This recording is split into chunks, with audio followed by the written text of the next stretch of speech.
We are live now, doctor. Hello, good evening, all. A very warm welcome for the very first Uvea case conclave. I welcome you all for the intriguing sessions involving very interesting cases and expert insights by Dr. Manisha Agarwal and Dr. Shishir Narayan. I have a pleasure of inviting our two moderators for the session of this evening, Dr. Tanya Jain, who is consultant in Dr. Shroff Charity Eye Hospital, and Dr. Richa Pyare, who is consultant and working as a uveitis specialist in Shroff Eye Center. Both are very enthusiastic and young ophthalmologists actively involved in management of complex uvea cases. All on to Tanya ma'am. Okay. Hello and good evening, everybody. Welcome to our first webinar of the UVA focus group of YOSI. So, first, before I begin, this is the YOSI Governing Council. Thank you for the opportunity for conducting this webinar. And this is our very young and energetic, enthusiastic UVA focused team of 7 members. So what do we do? It's a relatively fairly new group where we encourage young ophthalmologists about having more interest in UVA. We made a fellowship database by talking to various people about the UVA fellowships and guiding them as to which one to join. Then we try to conduct webinars like this. Then we are working on a learning module, and we have a WhatsApp group with around 400 members now, where we regularly post UVA Mondays, which could be like spot diagnosis or management protocols like this, and UVA Thursday every time, where we shorten the journals so that people they can have a quick view of the various important UVA journals. So welcome all. I'm very pleased to introduce our panelists. Our first panelist today is Dr. Manisha Agarwal. She's the Director of Vitreoretina and UVA Department and Research at Dr. Shroff Charity Eye Hospital, New Delhi. She's an alumnus of Shankar Nethralaya, Chennai, Secretary of VRSI and ex-Secretary of USI. She's won many awards, including the Narsingh Rao Award by Uveitis Society. She's the first Indian to win an award at IUSG about her work with about TB granuloma, and she has more than 200 publications and many book chapters to her name. So welcome, ma'am, and thank you for your encouragement here. Um, our second panelist is Dr. Shishir Narayan. Sir is our very famous and experienced UVA specialist at Shroff Eye Center, New Delhi. Sir is an alumni of GNEC and Shankar Nethralaya and has FRCS Edinburgh and FRCO to his name. He has many research papers and book chapters. So welcome, sir. So I would like Dr. Aishwarya to begin with her first case.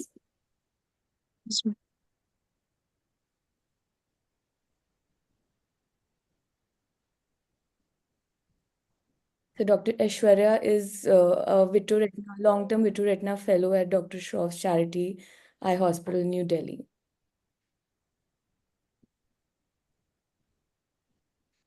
Good evening, everyone. I'm about to discuss a case on bilateral correlations in systemic illness and unveiling of ocular sequelae of systemic infection. My mentor is Dr. Tanya, and I would like to thank Dr. Tanya and Dr. Sachit for providing me this opportunity. So, a 21-year-old female with history of blurred vision both eyes, which was painless, gradual onset, and progressive for 1 month. And she had a history of headache and intermittent fever for the past 1 month. And she didn't give any history of contact with TB or family history of TB and no history of joint pain. On examination, she had a best corrected visual acuity of 612 N8 in right eye with normal anterior segment examination and 1/60 N36 in left eye with normal anterior segment examination. This is the color fundus photograph of right eye showing normal disc with dichotomously branching vessels with multiple yellowish white subretinal elevated lesions with ill-defined borders of size varying from half disc to around 2 disc diameter. And this is the color fundus photo of left eye with normal disc and dichotomously branching vessels and a single large subretinal elevated yellowish white lesion with ill-defined borders of around 5 to 5 inches diameter. So we went ahead with OCT. This is the OCT of a right eye passing through the fovea, which showed the normal foveal contour with subretinal fluid subfoveally and a parafoveal choroidal bump with hyperreflectivity of outer retinal layers. And this is the OCT passing through one of the lesions, which showed a choroidal bump with hyperreflectivity of outer retinal layers. And OCT through the macula of the left eye showed a huge choroidal bump with hyperreflectivity of outer retinal layers, a similar picture with a large choroidal bump. So we had a differential diagnosis of choroidal tuberculoma, sarcoidosis, and syphilis, and we went ahead with our panel of investigations. So she was tested positive for Mantoux, and she was negative for HIV, HPSAG, and HCV, with RF factor and VDRL and serum ACE being normal. And her HRCT showed multiple tiny nodular lesions in the lung parenchyma, suggestive of miliary TB. So we came to the diagnosis of multifocal choroidal tuberculoma in the right eye and large macula involving choroidal tuberculoma in the left eye. So we went ahead with the treatment of ATT and oral steroids. But for the left eye, we wanted prompt resolution of SRF with minimal scarring. So we wanted to give this weekly intravitreal anti-VEGF injection along with intravitreal moxifloxacin injection in left eye. So this is the first week follow-up of right eye. So on first week, her vision improved from 612 N8 to 612 N6. With the size of bump, we can see the choroidal bump has decreased in size and the hyperreflectivity of the outer retinal layers has decreased. This is the 1 week follow-up of left eye. The choroidal bump size has been decreased and hyperreflectivity of the outer retinal layer has also decreased. This eye received the intravitreal moxifloxacin and Avastin injection. And clinically also, we can see that the lesions have started to consolidate. So on further follow-up, the choroidal bump has drastically decreased in size and the outer retinal layer contour has been normalized and there is decrease in hyperreflectivity and also the lesions consolidated. She improved to 6.9 N6 in right eye. And in left eye, after 7 weekly injections were continued till the resolution of SRF. So we can see a drastic decrease in the choroidal bump size. There is complete resolution of SRF. At 4th month follow-up, she improved to 618 N18 in the left eye. So moving on to our literature search. So this study, the correlation of VEGF with the TB granuloma done in our center, which showed decrease in anti-VEGF obtained from the study with AC tap with further injection of anti-VEGF, and that correlated with the regression of TB granuloma. And also other anti-VEGFs have been used like ranibizumab, and anti-VEGFs have been given in optic nerve head TB granuloma. So, and this Scott's also consensus gave us that anti-VEGF can be used in vascularized granulomas. And I would like to discuss this study which was done in our center. It was done in a series of 10 patients with choroidal granuloma who received weekly intravitreal injections, and all patients had prompt resolution of TB granulomas. The mean number of injections were 3.1 and was given till the flattening of granuloma and resorption of SRF. And it also showed that the decreasing levels of VEGF-A correlated with the clinical regression of the TB granuloma. So VEGF production is due to both inflammation and hypoxia, which develops inside the TB granuloma. And also there is upregulation of VEGF expression in RPE and photoreceptors. So why do we have to give weekly dose of bevacizumab? So the load of VEGF is very high in granulomas. It is around, from a study, it was around 1000 picogram from granuloma. compared to around few hundreds, like 300 to 500 in a CNVM. So, and the mean half-life of bevacizumab in non-victimized eyes is around 4.9 days, and it gets shortened further due to breakdown of blood-retinal barrier. So there is a huge load, and also the half-life is around 5 days. And what was the rationale for use of intravitreal moxifloxacin? So moxifloxacin has been used as second line in ATT, is the fluoroquinone of choice in as second line in TB treatment, and it has been used as intravitreal injection in bacterial endophthalmitis. And also, this intravitreal moxifloxacin gets accumulated into the activated macrophages, which harbor the bacilli. So it helps in the targeted uh, action on the tubercular bacilli. So when can we use anti-VEGF in choroidal granulomas? When the granulomas are highly vascular, associated with exudation, involving the macula, associated with massive serous retinal detachments, and the granulomas which show poor response to conventional ATT and steroids. So I would like to conclude that choroidal tubercles are pathognomonic of miliary tuberculosis and offer a valuable clue to the diagnosis. So patients with miliary tuberculosis should be screened for choroidal tubercles, and patients with choroidal tuberculoma should be screened for miliary tuberculosis. And weekly intravitreal anti-VEGF with intravitreal moxifloxacin is the new adapted treatment along with ATT and oral steroids for macula-threatening choroidal tuberculoma. Thank you. Thank you. Thank you so much, Aishwarya. Thank you for this case.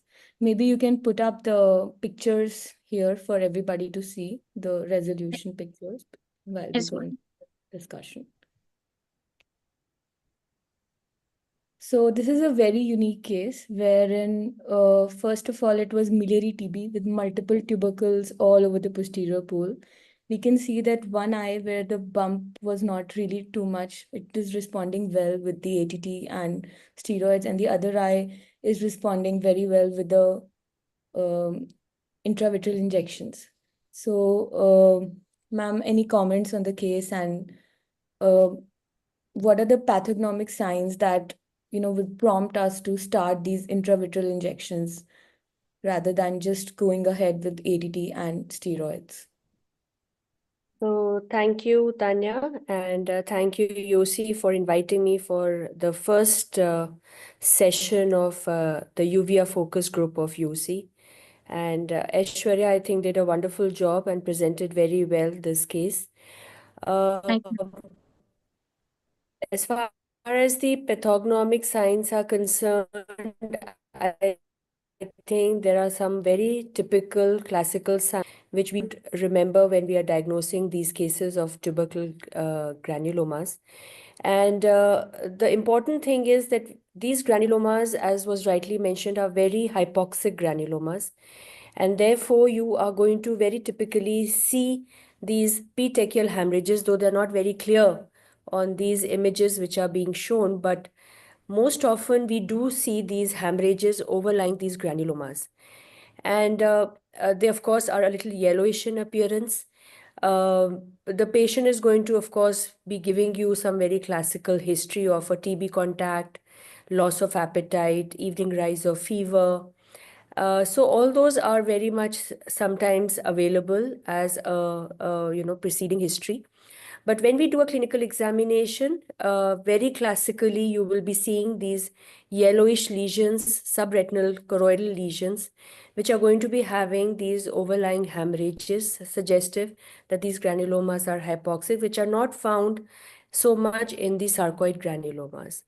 Of course, the OCT again is very classical of a TB granuloma, and I think there's a wonderful paper published by the PGI group where the choroidal TB granulomas are much larger in size. They are most often solitary, and they are also going to be having a contact sign where the outer layers of the retina are going to be touching the granuloma. So there's an involvement of the outer layers of the retina, which again is not found in the sarcoid granulomas. Now, the picture becomes a little confusing because here you have a patient of miliary tuberculosis, and therefore you're having multiple small granulomas in the right eye, which is again not very typical of a TB granuloma. Usually they would be solitary large granulomas.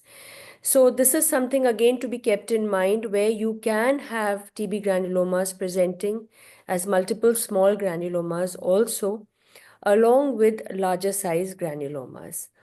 So I think these would be the typical or the classical signs which one needs to, remember when you are diagnosing a TB granuloma. Right. Ma'am, there are a few questions in the chat box. What is the role of IGRA in these cases? And would systemic ADT only not suffice? So that's a Why very intravitreal important. mox?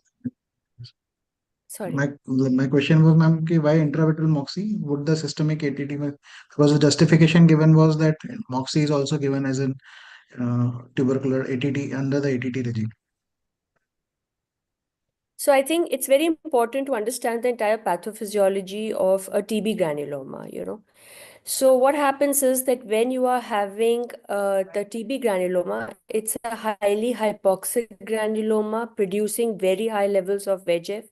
And like Aishwarya mentioned in our paper, we published that the production of VEGF is approximately 5 times higher than what we see in a CNVM, AMD CNVM.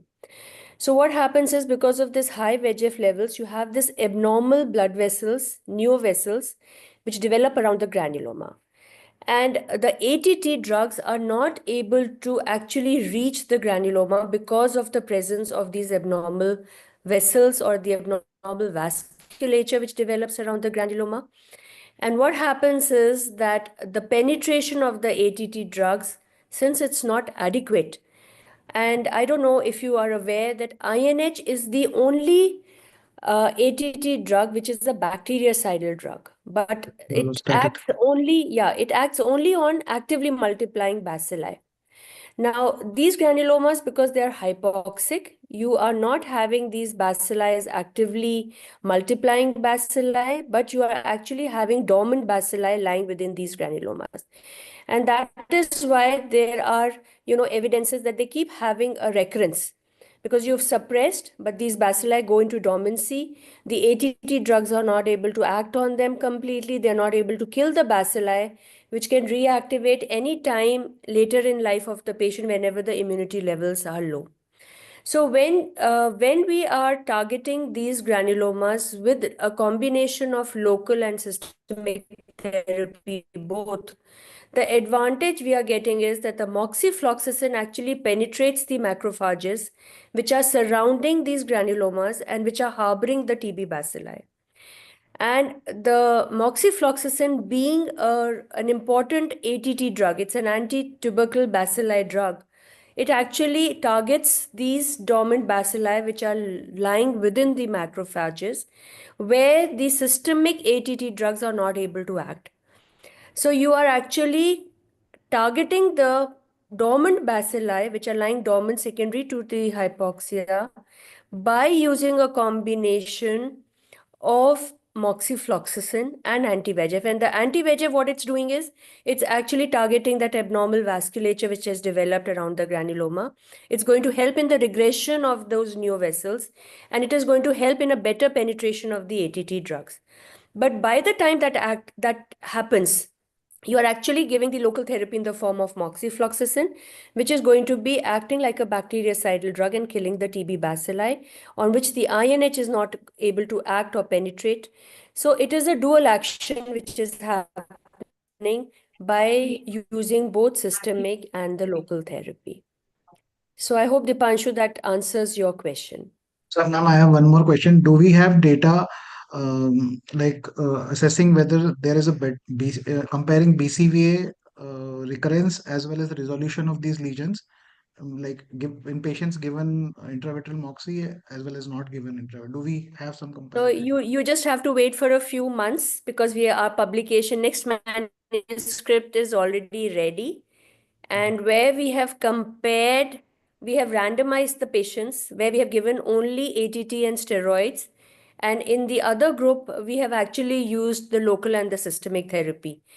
And I can just briefly share the differences that we found was that the BCVA, what you get in the combination group, it was a full recovery in 1 month in comparison to where you used only the systemic therapy, took about 3 months.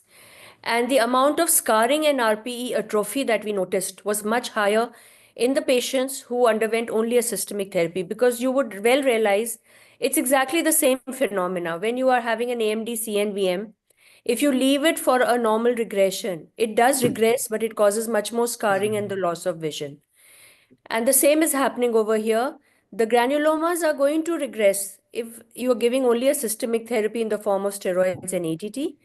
But the visual recovery is going to be much less because of the more amount of scarring and RPE atrophy. So this is our next paper, which is going to come out, and I'm sure it's going to answer the question that you are raising of comparing whether we use the local therapy or not.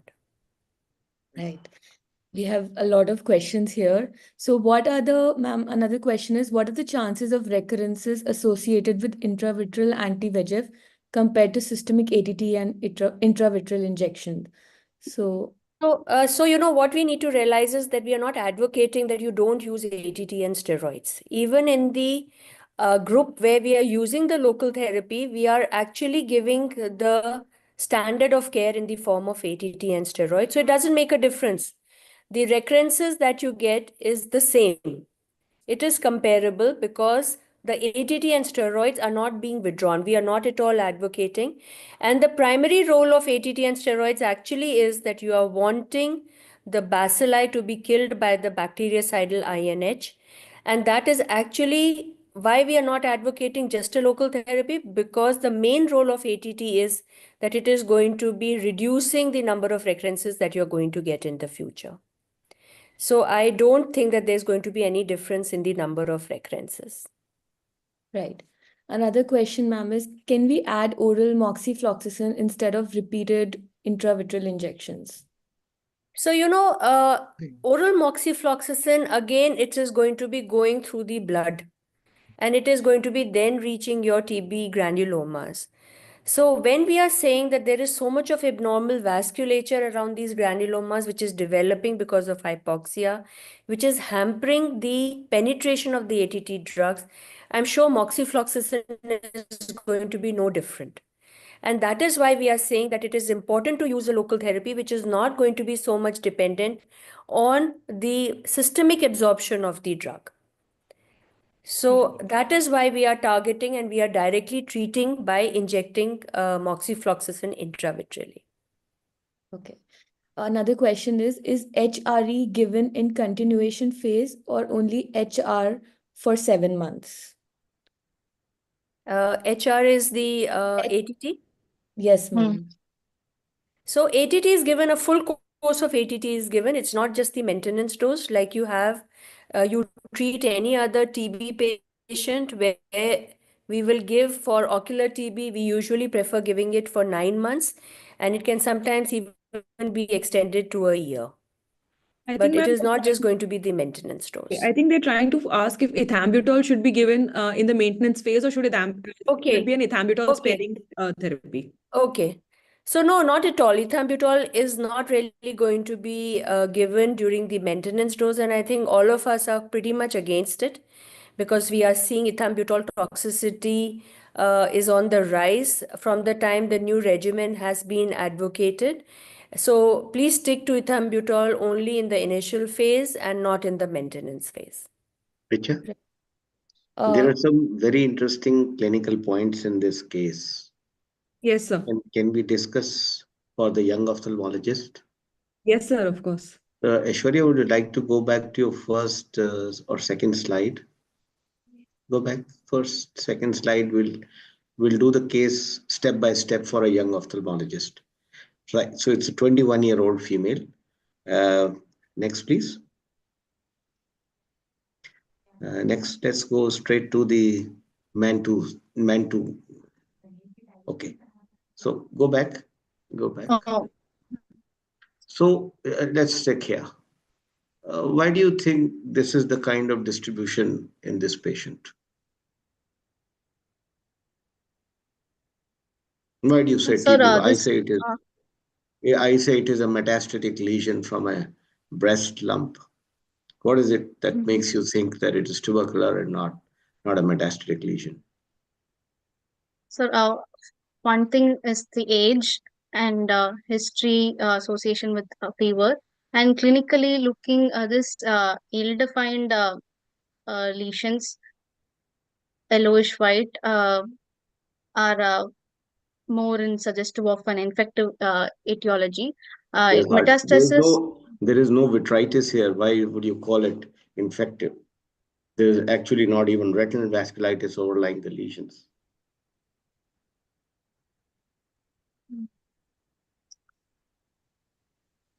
Why do you think they are all at the posterior pole? It's a we are the talking bacillus, you are for the young ophthalmologist. yes, infective load and the hypoxia are more What is the concentrated at the. anatomical reason for this distribution of lesions? So this lesions are actually called paravascular. Most of the tubercles. No, they have nothing to do with vascular. Only thing is the blood vessel overlying can be seen. So you can say it is a choroidal lesion. It is actually not following any vascular pattern, but it is following one vascular pattern. What is that vascular pattern that it is following? Avascular, the central So you have a cluster of short posterior ciliary arteries within the macula, and that is why you've got a cluster of these lesions. choroidal, yes. In the right eye, there are multiple lesions. In the left one, there are multiple lesions. One is enlarged. You can actually see 4 or 5 lesions, 7 lesions in the posterior pole in the left eye. Only one of them has had the opportunity to enlarge. So that's why it has become a tubercular granuloma. But basically, it is a bilateral mm, metastatic infection. Now, I say this is not TB. I say this is a metastatic tumor. What is the clinical feature that tells me this is tubercular? How do you describe this lesion? One word, one word. You don't tell me yellow, irregular, all that. No. These are target lesions in the right eye. That means there's a central clearing with a surrounding area of edema. So that's exactly what happens with an infective lesion. If it is a tumor, it will be solid. They're very classically target lesions. And if you do an angiogram, you will see a ring. It's called a ring of fire appearance. There's an IGO paper 20 years back by my colleague Salil Mehta, who described it for the first time. So basically, the central clearing is the edema, and then the surrounding is the infiltrate. And that is why these are target lesions. And the moment you go to the next slide, the moment the edema goes away, they become straight away uniform. Go to the next slide, you'll see that they become more and more uniform. So that is the reason. So go back, go back. Yeah. So here you And can see Kishan, very just one thing I wanted to also highlight, like if you see the right lesion, right eye lesion, just and go back to the image, the right eye multifocal lesions, the larger image.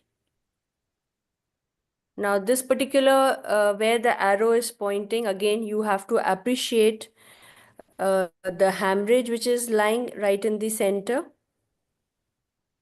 in which eye, Manisha? In the right eye? I think Where next slide with in the right eye. arrow. Can you move the slide? Yeah.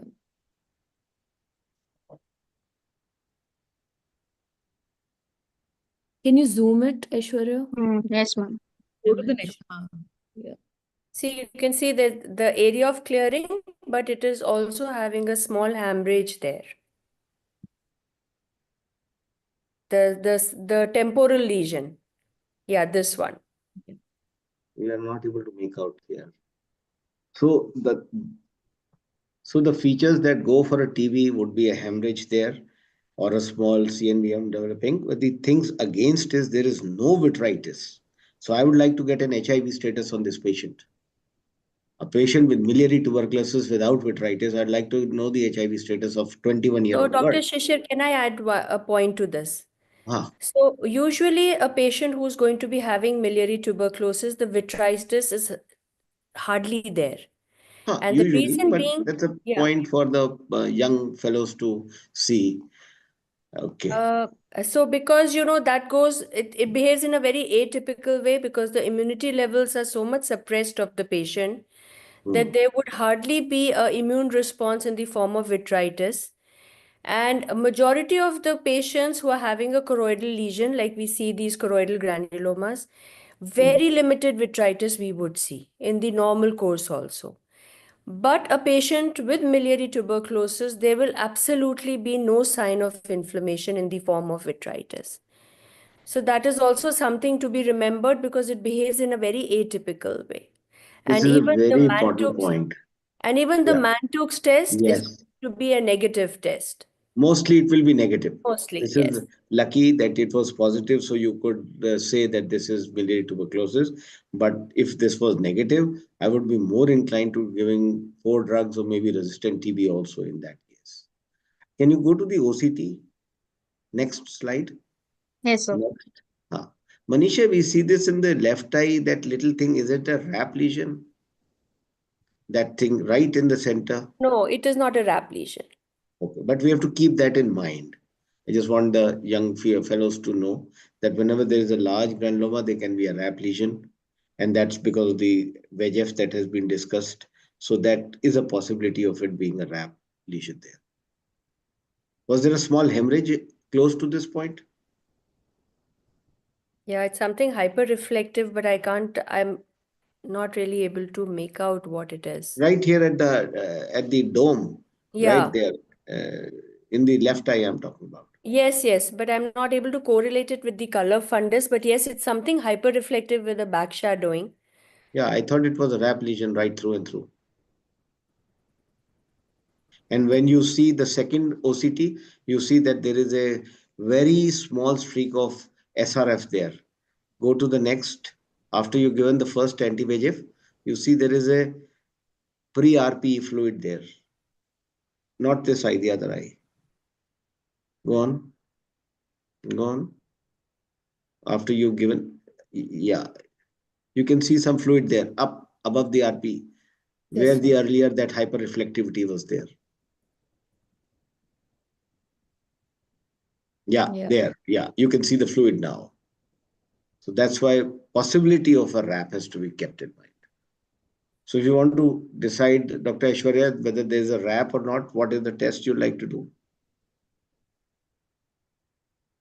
Mm, FFA or can look in Opta also. See, now that's the I point. see. The moment you will do an FFA, and the very first phase, the whole PED will fill up. So you'll not be able to make out much. You'll have to wait very late. FFA either you'll have to take in the very very early phase, in the arterial phase, or the just as the blood is coming, the fluorescein is coming. But if you were to do an ICG, from 5 minutes on, you'll get a hot spot there. So ICG would tell you whether there is a RAP lesion there. Yeah, maybe because I think Dr. Shishir, what you are saying, probably yes, it could be because the scan probably we need to see multiple scans. Here it is just involving right and the like it's just overlying the choroidal granuloma. I would have expected that we would have had some lesion involving most of the retinal layers, which it is not appearing to be so in this particular scan. So maybe if we look through the other scans, I think it would surely, most probably, it should be a RAP lesion, which is going to be involving the other retinal layers as well.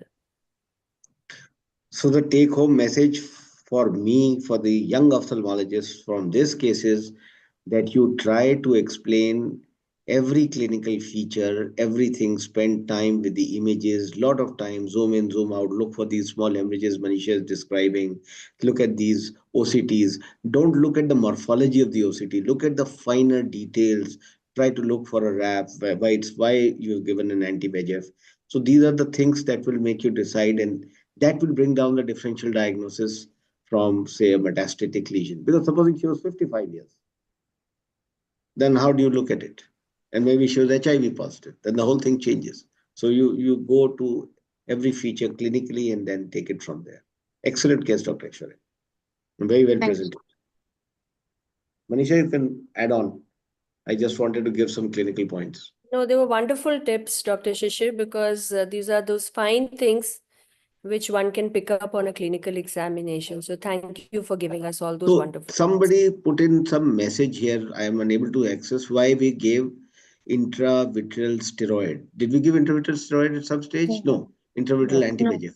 But you know what can Anti-VEGF. happen when you give anti-TB treatment? You can suddenly have very severe paradoxical reaction because there's a lot of bacterial load. So just like immune recovery uveitis, you have an antigen antibody imbalance. Same way, you can have that kind of a thing even over here.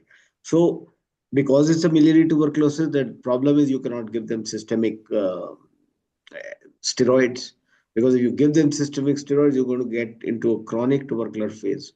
So sometimes you may even need to give an intravitreal steroids at some stage in case a paradoxical reaction develops. Luckily, your patient did not develop paradoxical reaction. Manisha, it's a possibility. Yes, absolutely.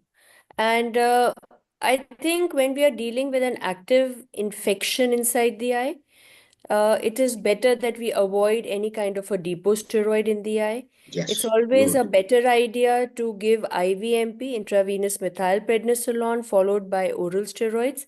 And I think that would be the best option for controlling or managing a paradoxical reaction. Another important thing for a paradoxical is that it does not happen instantly. It is going to be when the ATT is going to be killing the TB bacilli, it usually is going to happen something like after a month or 6 weeks, when you are going to be seeing that the old lesions, either they have progressed or there may be appearance of some new lesions. And you have to understand that please do not diagnose that as a multi-drug resistant TB, thinking that your TB drugs are not acting, but it is just a flare-up because of the breakdown or because of the killing of the bacilli, which is aggravating an inflammatory response, and it is going to beautifully respond to a high dose of steroids. Manisha, how long would you recommend ATT in such a patient? I would give it for a year at least. Maybe even 2. Yeah, but at least for a year, not lesser than that. Ma'am, another question is that is it equally effective in cases of MDR TB with choroidal granulomas? What is equally effective? Intravitreal Doxyfloxacin. injection. Absolutely. Why not? Because it has nothing to do with your drug resistance. Here, what we are giving, we are in any case using a second line ATT in the form of moxifloxacin, and you are giving anti-VEGFs. And as I mentioned, the anti-VEGF is going to be actually helping in the better penetration of the ATT drugs. So your ATT drugs will have to be according to a multi-drug resistant TB regime. But the local therapy, of course, is going to be active and is going to be very effective even in a MDR TB granuloma in the eye. Another question, would there be a role of anti-VEGF and or moxifloxacin in cases of multifocal choroiditis, not tuberculomas involving the macula? As you had mentioned that these local therapies may reduce scarring, so would there be a possible role of these? So I really cannot say it on a definitive note, but yes, we have had a few patients where it has been a relentless progression of the choroiditis, and despite being on ATT and steroids, and I would love to hear from Dr. Shishir what has been his experience. But in a few cases, out of desperation, we have given these intravitreal injections and they have responded. So I don't know, but yes, a few cases have responded to this. If I have gone through with the first few weeks of anti-tubercular treatment and I see severe reaction, I not hesitate in giving an ozurdex implant, dexamethasone implant. We are now moved on quite a bit to giving it, isn't it, Richa? You're actually collecting all Yes, that sir. data. I agree. Yeah. I think And also Manisha, you would also, I mean, question was on anti-VEGF, but Manisha's choice would also be an intravitreal dexamethasone implant. So yes, I would agree with that, that there have been cases which has been a relentless progression. I also opt for an Ozurdex quite often, but there have been occasions in a few cases where we have just tried giving Moxie and anti-VEGF, and that has also worked. So So just for discussion, this case does not warrant, it would be a disaster to give in Ozurdex in this Ozurdex. patient. Yeah. It is, so the morphological tuberculomas form is serpiginous like choroiditis or multifocal choroiditis only without a then. granuloma, which is the one which would require an Ozurdex implant. This giving even in the fellow eye, right eye, would also be a disaster. What do you say, Manisha? Yeah, absolutely. I think we need to understand that a serpiginous like choroiditis is basically an immune response to the TB bacilli. And that is why you treat them with immunosuppressants or with steroids. That is going to be the drug of choice, along with, of course, ATT. While a TB granuloma is actually an active bacilli sitting there and which is causing the granuloma formation. So you are actually having an infective pathology right there. And if you're going to immunosuppress the patient locally by giving a depot steroid, it's going to just flare up. So here it's an absolute contraindication that you should not be giving any kind of a local deposteroid in these patients. So I would totally agree with what Dr. Shishir is saying.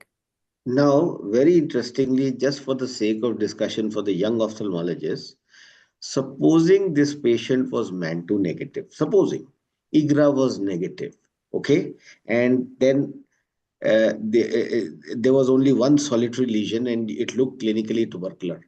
So then what is now having is we shift on to giving these patients only intravitreal treatment and they respond very well. We don't go on to the systemic treatment without some evidence.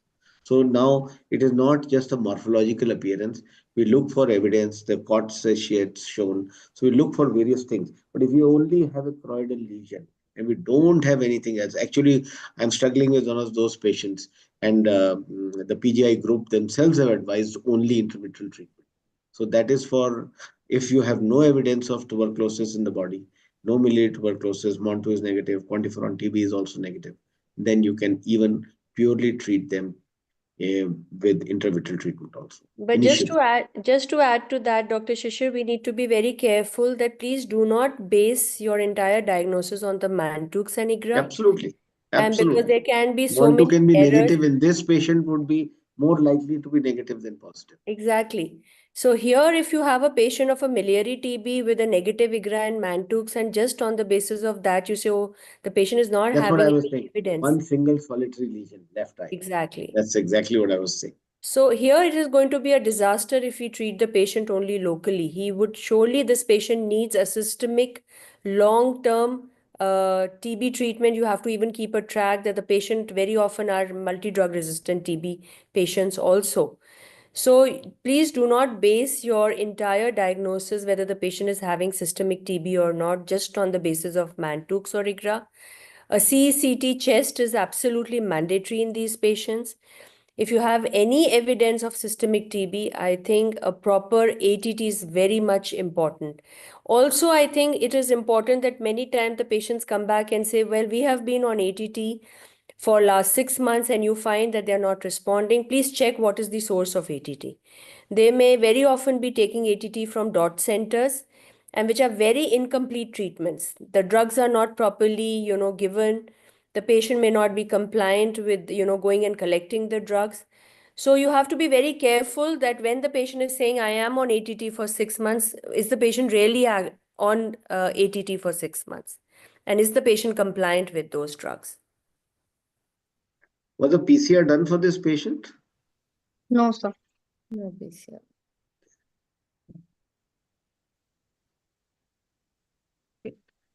Thank you so much for this Excellent. amazing discussion, Manisha Yeah. ma'am and Shishir sir. Both clinically and from the management point of view, this was exactly what we were looking for. But because of the paucity of time, we can't address. There are many more questions in the chat box. We can't address all of them. We should move on to the next case. Can Dr. Hitisha please share her screen? Sure, ma'am. The next case is actually again rooted in a very basic clinical concept. How would you recognize, how would you diagnose while you are in clinic? This case is a little bit, as a polar opposite to the case that was previously presented. That was a complex posterior uveitis case. This seems like a straightforward anterior uveitis case, but we wanted to include it so that we can bring out the nuances of clinical diagnosis and why when you don't need to go ahead and order a battery of tests. So please, Dr. Hitisha, take over. Thank you, ma'am. Good evening, everyone. Thank you so much for this opportunity. I'd be presenting a very simple case, but from this case, we can understand how a uveitic eye can act as a window to body's troubles. So, we had a 55-year-old male patient who presented to our OPD with complaints of sudden onset blurring, pain, and redness in his left eye for 1 week. It was not associated with any floaters, and he did not have any complaints in his right eye. He was not a known case of diabetes or hypertension, and there was no prior history of ocular trauma or surgery, and there were no known systemic comorbidities at presentation. On examination, his right eye was essentially normal, while his left eye visual acuity was 6 by 24 with an IOP of 20. On anterior segment examination, we saw that there was a 360-degree ciliary congestion, a dense arcus senilis, pigments on the anterior lens capsule, and 3 plus reaction in the anterior chamber according to the Sun classification. When we take a closer look at his anterior segment, we can see that there was a white membrane-like lesion in the anterior chamber, which was hidden behind the arcus, and this was likely a fibrinous reaction. His posterior segment was normal with no vitritis and no evidence of retinochoroiditis. So, based on our clinical findings, we went back and took some retrospective history. He does not give any history of similar episodes in either eye in the past, no history of any IV drug use, fevers, UTI, or dental pains. But he does give history of on and off lower backache for the last 10 years, which was associated with some morning stiffness, but it improved within minutes of assuming activity in the morning. This was the reason he never took any consultation or treatment for these on and off lower backaches. There is no history of any small joint pains, altered bowel habits, or skin rashes, no family history of similar complaints, and no history of recurrent orogenital ulcers. So, based on our history and examination findings, we made a diagnosis of left eye non granulomatous fibrinous acute anterior uveitis with the first episode, and this is likely due to an HLA-B27 associated axial spondyloarthropathy. Now, points in favor of HLA-B27 here are the history of inflammatory low backache, the patient presenting with a unilateral fibrinous acute anterior uveitis with a red eye, and no evidence of posterior uveitis. Now, at this point, we should be clear that this is not a viral anterior uveitis because the patient has a non-granulomatous inflammation, normal IOP, normal corneal sensations, and a normal iris pattern. So now how do we proceed? We investigate and treat at the same time. We ordered a complete blood counts with ESR, CRP, X-ray for lumbosacral spine to look for sacroiliitis, a serum HLA-B27 test, RA factor, LFT, KFT, HIV, and VDRL. We should keep syphilis in mind for all uveitis patients, and we should rule out syphilis because it is a masquerade and it can mimic any type of uveitis. And simultaneously, we started the patients on topical prednisolone 1% hourly and hometropine 2% TDS. Now, we found that his ESR and CRP were very markedly elevated. His HIV, VDRL were non-reactive. RA factor was negative. X-ray was suggestive of changes at the sacroiliac joint, and the MRI further confirmed presence of sacroiliitis. The HLA-B27 test was positive. Now, once the patient came back with these positive reports, we referred him for a rheumatology consultation where he was started on oral steroids and was planned for biologicals. Now, the point important here is this patient should not be started on etanercept. The commonly used biologicals in HLA-B27 patients with ANGSPON are TNF-alpha inhibitors, and etanercept is one of them. But patients who have uveitis can have worsening of their uveitis if they are started on etanercept because it predisposes to a granulomatous type of uveitis. Now, on 1 week follow-up, the patient was getting symptomatically better. The fibrinous membrane had disappeared, AC reaction had come down. So we tapered the topical steroids slowly over 2 weeks, and the visual acuity eventually improved to 6/9. Now, from this case, we have three important questions. Why is it important to investigate a patient with clinically significant anterior uveitis? What are the typical findings in an HLA-B27 associated uveitis? And when do we refer to a rheumatologist? There was a study published from Spain called the Sentinel Project in 2016, published in the Journal of Ophthalmology, which said that there's a large percentage of patients who have a clinically significant anterior uveitis, and at presentation, they have an underlying undiagnosed spondyloarthropathy. And this percentage of spondyloarthropathy is even higher if they test positive for HLA-B27. So, a patient who presents to our OPDs with a clinically significant anterior uveitis like fibrinous or hypopaeon reaction, they should be investigated for an underlying HLA-B27 spondyloarthropathy. Now, what are the typical features of HLA-B27 associated uveitis? First, we should know what are the diseases associated with HLA-B27 associated spondyloarthropathy. This includes ankylosing spondylitis, psoriatic arthritis, inflammatory bowel disease, and reactive arthritis. For all four of these, the most common presentation to an ophthalmologist is a recurrent type of acute anterior uveitis. Now, there are some atypical presentations like a chronic persistent anterior uveitis or a posterior segment involvement in the form of retinal vasculitis. Be noted that these atypical presentations are more likely in psoriatic arthritis and inflammatory bowel disease. Now, ankylosing spondylitis patients have a very typical presentation of their anterior uveitis, which is a unilateral acute anterior uveitis, which typically occurs between 20 to 40 years of age. This uveitis is recurrent and is alternating. This is called the ping pong pattern. At one point, one eye is involved, and once that attack subsides, only then the other eye would be involved.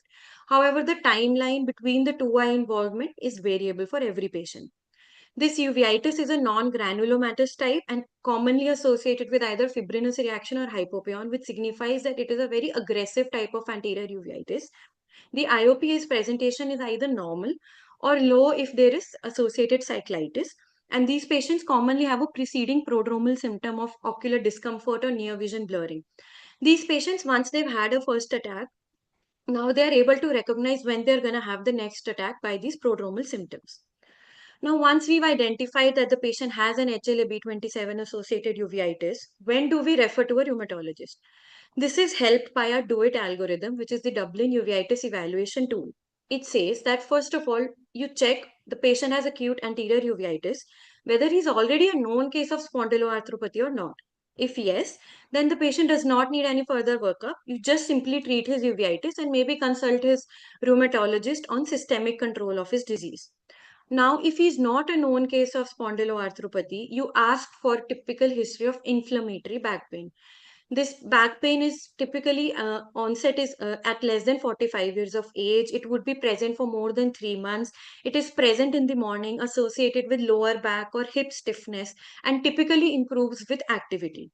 If we are able to elicit such history, we should order an HLA-B27 test. If it comes positive, refer to a rheumatologist. If it comes negative, now look for other HLA-B27 diseases like psoriatic lesions or ask history for inflammatory bowel disease. If yes, refer to a rheumatologist. If no, we have to educate the patient and provide a handout probably about the possible symptoms that we've just asked in our history, and we tell them to report back to us or to a rheumatologist in case these symptoms develop. So, take home message from this simple yet important case is that an ophthalmologist plays an important role in picking up an undiagnosed SPA from a uveitic eye, and it is important to classify our uveitis morphologically. Sometimes it may be difficult to elicit the typical ping pong pattern of HLA-B27 associated uveitis, especially if the patient is presenting with its first episode.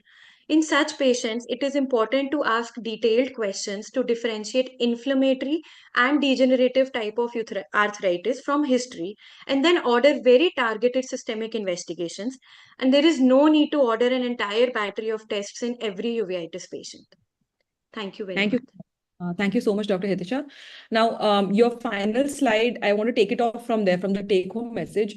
It does mention that it is difficult to elicit a typical ping-pong pattern, and I agree. It may be a first attack, but Shishir sir, I'd like you to highlight what you are always looking out for in a patient in this kind of a demographic, a young patient. What typical ocular findings would you be looking for? That in the same eye where you feel that, oh, this is HLA-B27. When you think in the clinic, this is something that I need to investigate for HLA-B27. Yeah, very nice, Itisha.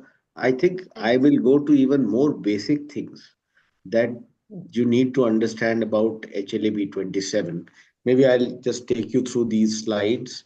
We don't have much time left, I think, but we'll go to you see this little slide on the right side. Here's the color photo there. I'll take the opportunity. Can we Dr. take Hitisha, Yes, slit sir. lamp? yeah, we'll go clinically, right? So first thing is ciliary congestion that's there. So I was telling that you have, uh, in the clinic when you are studying in the book, it says there's a chapter on ankylosing spondylosis, HLA-B27. There's a chapter on RA. There is a chapter. When it comes to the clinic, you have to work your way down upwards. You have a patient with a red painful eye. So that's Yes. exactly, if a patient is asymptomatic, then I'm not worried about that.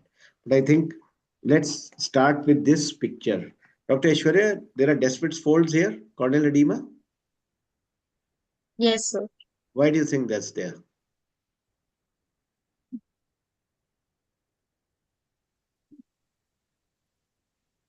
A very simple Due to question.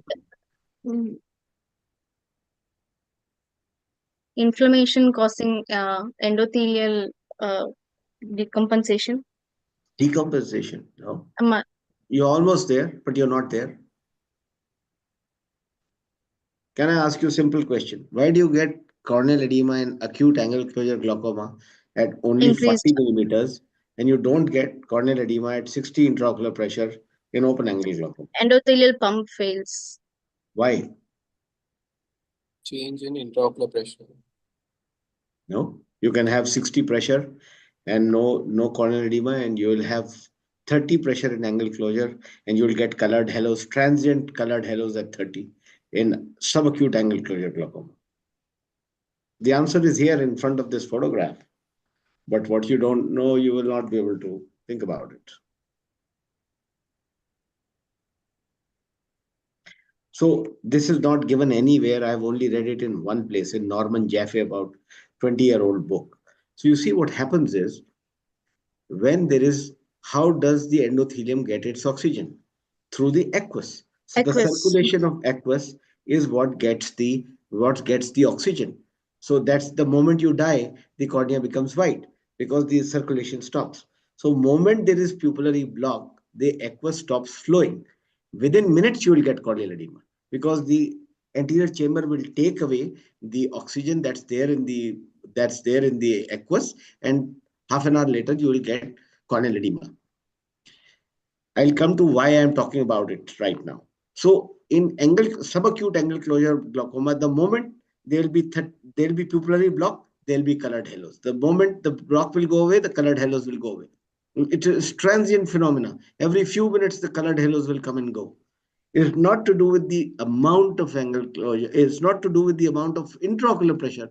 It's to do with the amount of pupillary block that stops the aqueous flow and therefore prevents the aqueous from circulating, and you'll get transient edema. So the $1 million question in this patient is, I'm going to make this patient sit in my clinic. I'm going to do everything to break these synechia, come what may. The moment the pupil will just break from anywhere, the aqueous circulation will start, corneal edema will clear, the cells will go away. If you leave this patient to go home, put homide 3 times, atropine 2 times, nothing is going to happen. You need to ensure a fully dilated pupil before this patient goes home. There's a single take-home message, and you will be surprised to see next day that there will be no corneal edema. Yes. So corneal edema from me means pupillary block, means synechia. So viral uveitis never gets synechia. So you cannot confuse this patient with that. Now you put in a very classical case.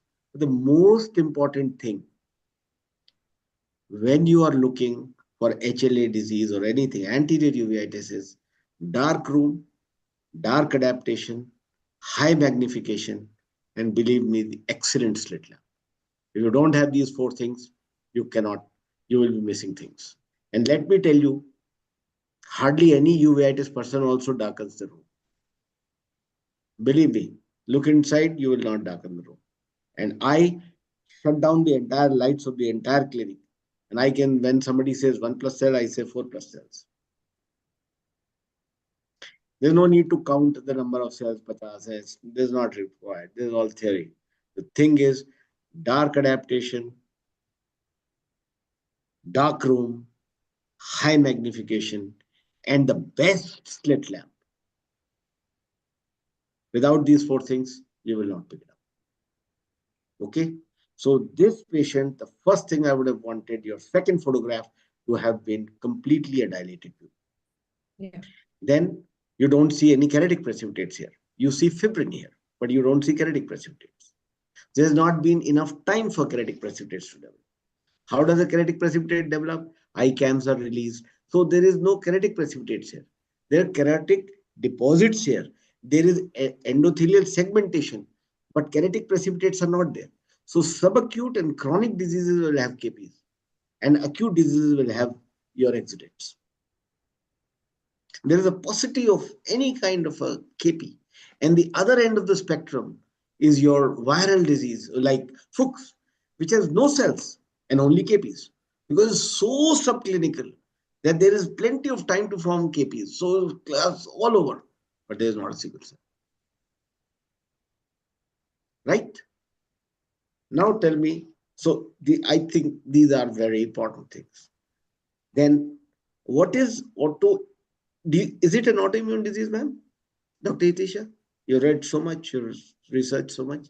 Is this an autoimmune disease? It doesn't per se, it's not called an autoimmune disease, sir. Then what is it called? Uh, Any other young ophthalmologist, not the Uvea specialist?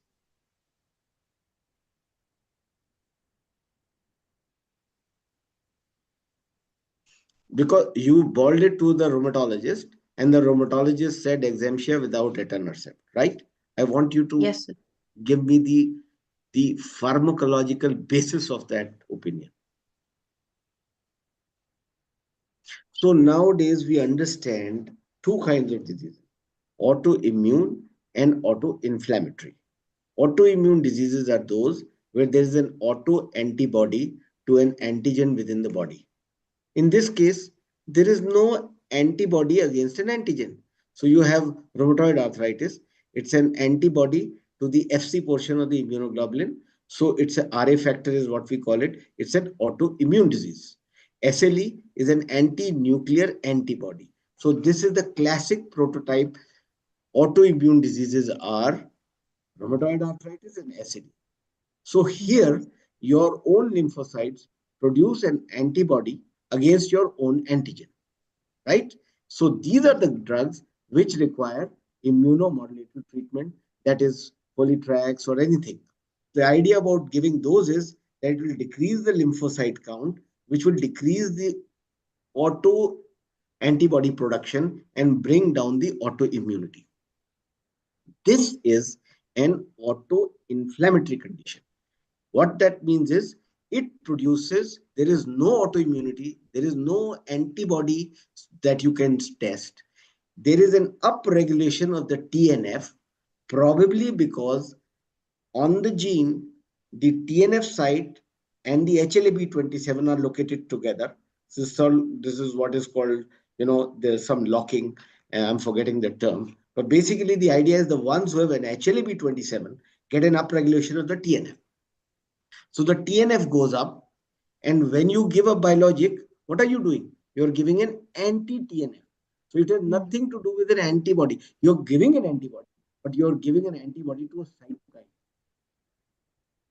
So that is an autoinflammatory condition. I'm very happy you talked about ulcers or Behçet's disease. because the two classic auto-inflammatory diseases are Behçet's disease and HLA-B27, and autoimmune diseases are SLE and rheumatoid arthritis. So the dogma is this is an eye on fire. You have to doze off the fire. You need to give 1 hourly Predfort drops. You can give an injection, periocular injection. You can give them oral NSAIDs in the form of Nucoxia or something like that. You can give Vizolone. The role for Polytrax is very low because you don't want to decrease the TLC count. Decreasing the TLC count is not going to help this patient much. You give Salazopyrin, which decreases the gut bacteria and therefore decreases the chances of molecular mimicry and therefore decreases the TNF production. So that is why if you are in fix, give IVMP or give steroid, whatever you want to give, and give a biologic anti-TNF. And once you are through with it, then you don't need to give them anti-TNF. The question is, do we need to give them lifelong TNF? No. Whenever there is an attack, there is an upregulation of TNF, you bring it out with an antibody. You are giving an antibody, but you are giving an antibody to the cytokine that's causing this problem. So go home, young ophthalmologists, study what is an autoimmune disease, what is an autoinflammatory disease. I've given you a pearl, okay? And I've given you the Thank you so dogma much, of sir. treating these patients. And I learned this when I was asked for the first time, will you speak on autoinflammatory scleritis in a USI? And I asked, and this is not very long back, maybe 7, 8, 10 years back. Now I've been 25 years in uveitis. I said, what is autoinflammatory disease? And then I went to the books, and then I learned it, and then I assumed it to be an autoimmune disease. And it's not an autoimmune disease. It is a genetically transmitted tendency of HLA-B27 coupling on the same arm where the TNF is located. And somehow there is I don't know, it's called some blocking. So when the HLA-B27 gets active, the TNF starts getting produced. Thank you so much, sir. So, getting back to our case again, what Dr. Hitisha has mentioned, the investigations she had ordered. She had ordered HLA-B27, RA factor, VDRL, and HIV. Is there anything that you could have changed over here if this was your patient? My patient? Yeah, I would not ask for RA. I would not ask for RA. I know it is a cytokine-driven disease. I've answered all these questions. Yes, I wouldn't I do do an want HIV I did because want to highlight that. there was no reaction. We had talked in the previous case that a HIV patient or a immunosuppressed patient would not harbor. VDRL, yes, you do VDRL. We are finding accidentally a high VDRL. VDRL I've stopped doing. Can you tell me if this patient was SLE positive, could he have VDRL positive? VDRL can be false positive in SLE patients. That's what sir is. Why?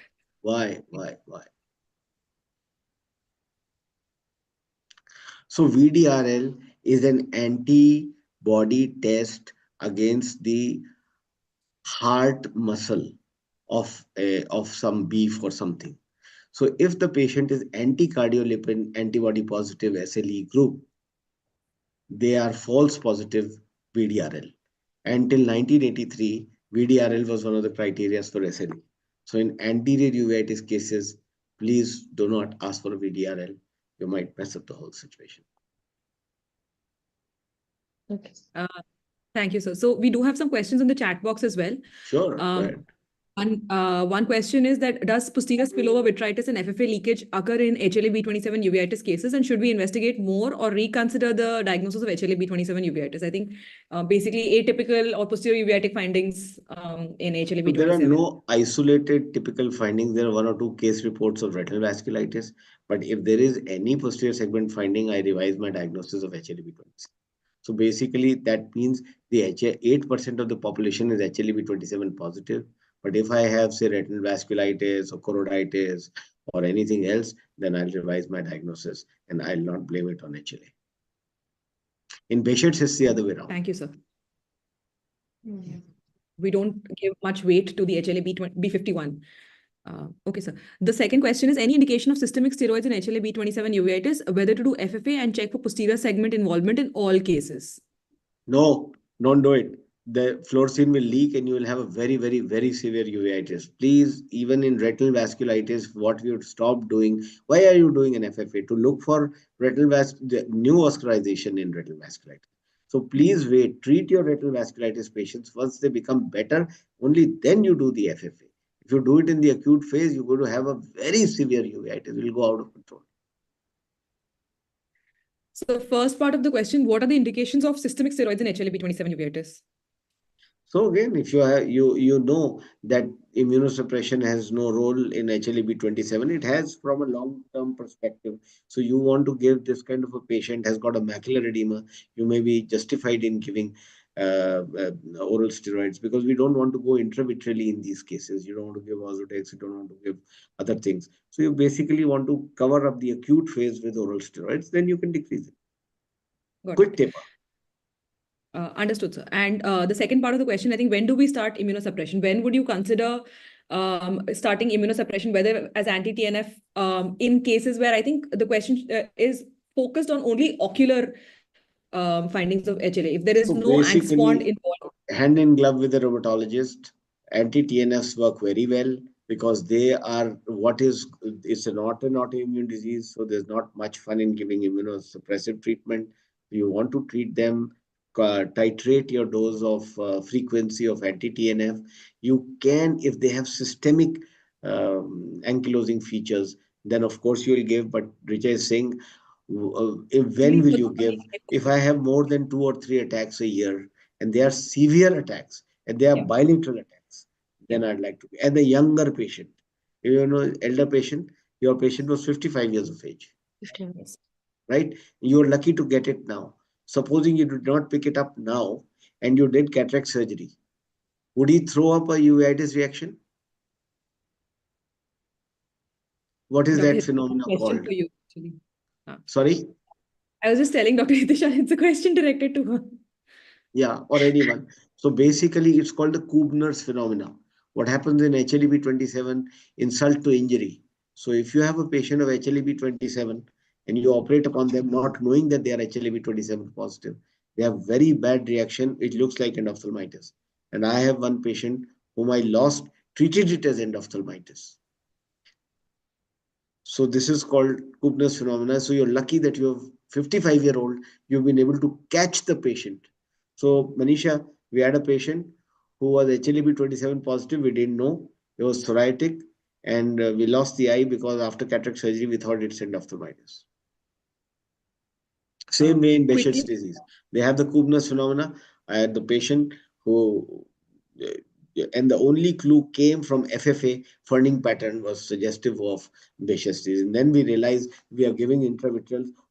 5, 6 centers have given intravitreals and the patient is continuing to have it.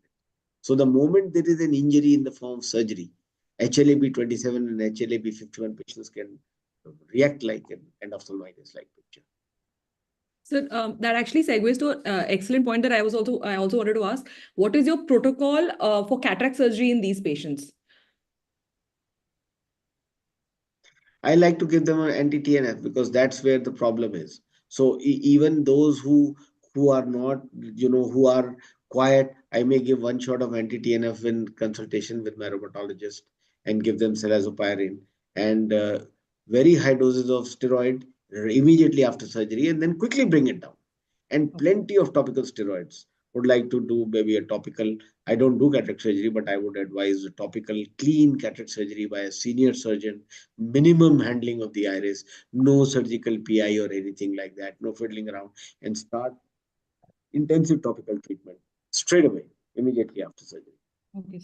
So we have two more Once you questions. have a hypopian, then you are confused what you have to do. The dictum goes, if it's a hypopian, it's an endophthalmitis unless proved otherwise, and the uveitis specialist has to tell the cat. Okay, sir. Sir, two more questions in the chat box. If you have some time, I just want Oh, to. sure. I have plenty of time. Thank you so much, sir. So one patient, the question is one patient who's not dilating with atropine or even midricaine. What else can we do? If it's an old patient who has come from somewhere else, I cannot say that. But if it's a fresh patient, I have yet to see a patient who does not break with topical intensive. Here the trick is that atropine doesn't work that well. Atropine actually causes cycloplegia. It's kind of a plegic reaction.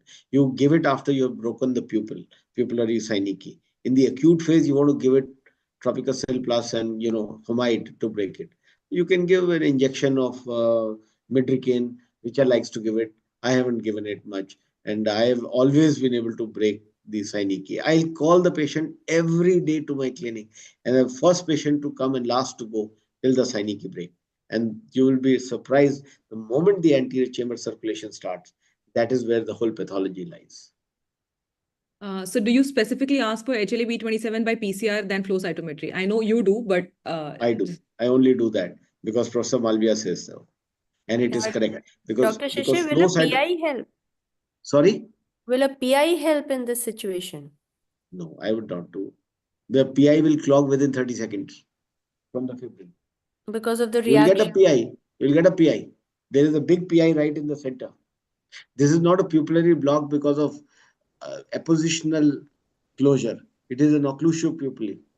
Even if the pupil, there are no synecdoche, the fibrin is preventing the flow of aqueous. So basically, your idea is when I'm giving them intensive mid-reatrix, I'm also giving them intensive steroid drops. The idea is that the moment the fibrin will go away, the block will be reversed. A PI will do nothing. You can do even a surgical PI, it will not help. The exudates are preventing the aqueous from circulating.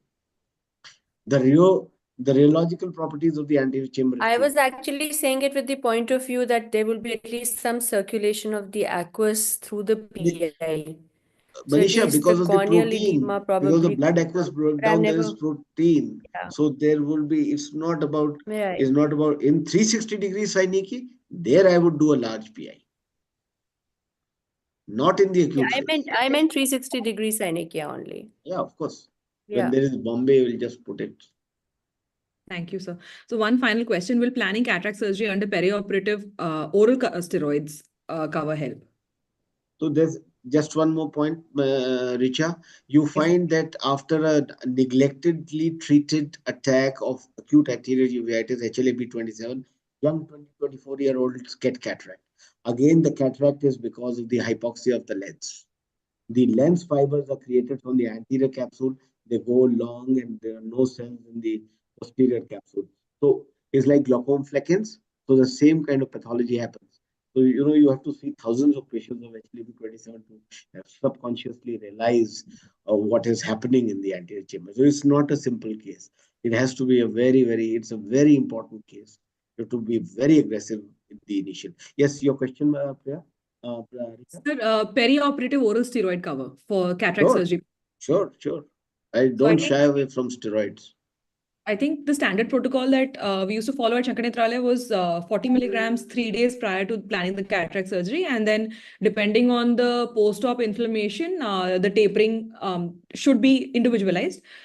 If the post-op inflammation is minimal, probably a weekly taper with 10 mg should work in most patients. But if there is an increased inflammation, a slower taper also works. Personally, like to give a I combination of NSAID and steroids. That works very well. And some of these patients develop CSR because of the high amount of steroids. True, sir. So I think we should now wrap up this meeting. We're already 20 minutes, almost 20 minutes over time. Thank you so much, Shishir sir, for the excellent discussion. Thank you for bringing out so many important clinical points, both in the diagnosis and in the management. Thank you so much, Manisha ma'am, for to share so much of your wisdom, so much of your knowledge, and so much research that you've done. You've helped simplify so many concepts for young ophthalmologists who've attended. And thank you so much to all the audience who've attended. We have a record number of people attending this webinar. I think we were all very, very pleased with ourselves. I'd like Dr. Tanya to take over and Thank you conclude the so much, session. sir and ma'am.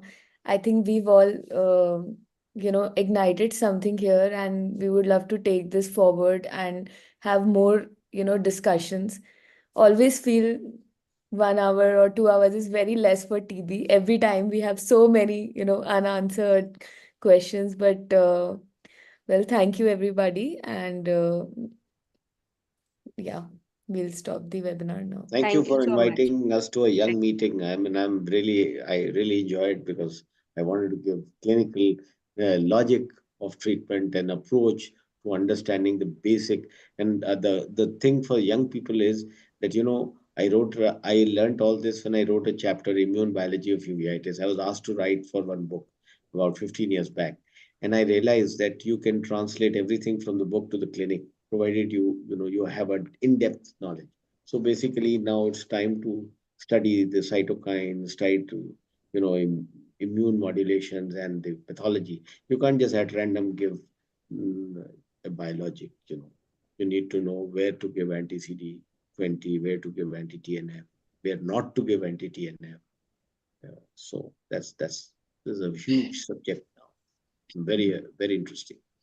Thank you so Thank much. you. I also Thank you, just sir. wanted to thank Yosi for Thank you, making ma'am. a part of this session, and Dr. Shishir also. It's always a pleasure to listen to his, concepts, and also for repeatedly reminding me that we are no longer young and still we are in this session. No. We are young, Manisha. So And thank you, thanks, Shishir. you have become an authority on tuberculosis. So you had the best No, person no, to talk nothing on like that. ocular tuberculosis. It's So your always a research pleasure, Shishir. is It's really always a worth pleasure commenting. to listen to you and your wonderful concepts. I hope it helps. Thank you. Bye. Thank you. Good Thank you night. so night, much, sir. everyone. Thank you Bye. so much. Bye. Bye. Bye.